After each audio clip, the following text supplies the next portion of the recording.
Hi there, welcome to today's video. Today's video is all about tips on how to work on round surfaces like ornaments. So stay tuned because I'm going to give you 4 awesome ones that are going to help you with your dot mandala projects.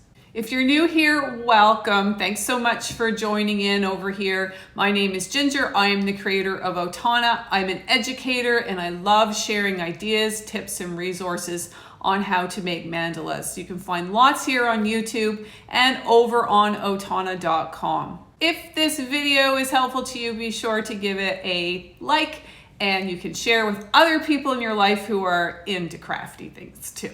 Let's get into the video right now.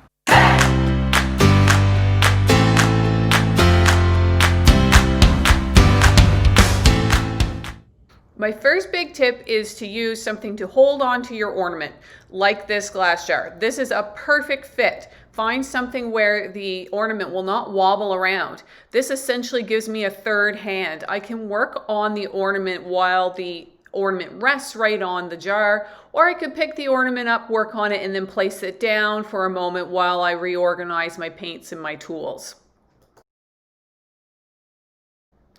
All right, this is an important tip. We've got to make sure we do not have any dripping dots happening on this beautiful ornament. So here is my process for making sure that does not happen on anything that is curved like these ornaments. First thing is I make sure I only put on 2 or 3 of these big dots at a time so that I can monitor them and make sure that they are not dripping. Once I've applied the dots, I go in with my stylus tool and I lift up any excess paint that's on the interior of the dot, making sure not to disturb the outer edge of each one. Once I'm sure I've got those 2 or 3 all under control, there's not going to be any dripping, I move on and paint another 2 or 3 dots and repeat the process. This is my way of monitoring and making sure that nothing oozes and the dot does not drip. My third tip is to add an extra drying time on a piece that's curved like this. So I will take a break after this step and I'll set my ornament aside and just let it dry. I will check in and make sure that these orange dots are not in fact oozing and just double check to make sure that I have done this job correctly.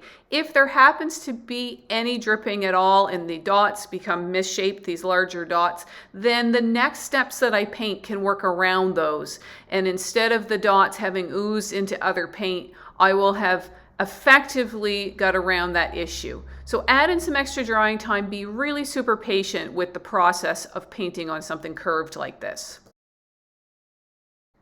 My fourth and final tip is know when to stop building your mandala. When is it too big and too hard to hold on to? So that may mean that you stop creating the mandala altogether. It just grows like I did this one to about 50% of the ball. And that's about as much as I can handle without my fingers getting in the way of the paint and the dots. Or you may decide you want more of the ball to be painted on, and so you let it again dry, and then you can go back in without worrying about tampering with what you've already created. I hope these tips help you with painting on ornaments and other beautiful round surfaces. If you're looking for more inspiration, guidance, and resources, head on over to Otauna.com.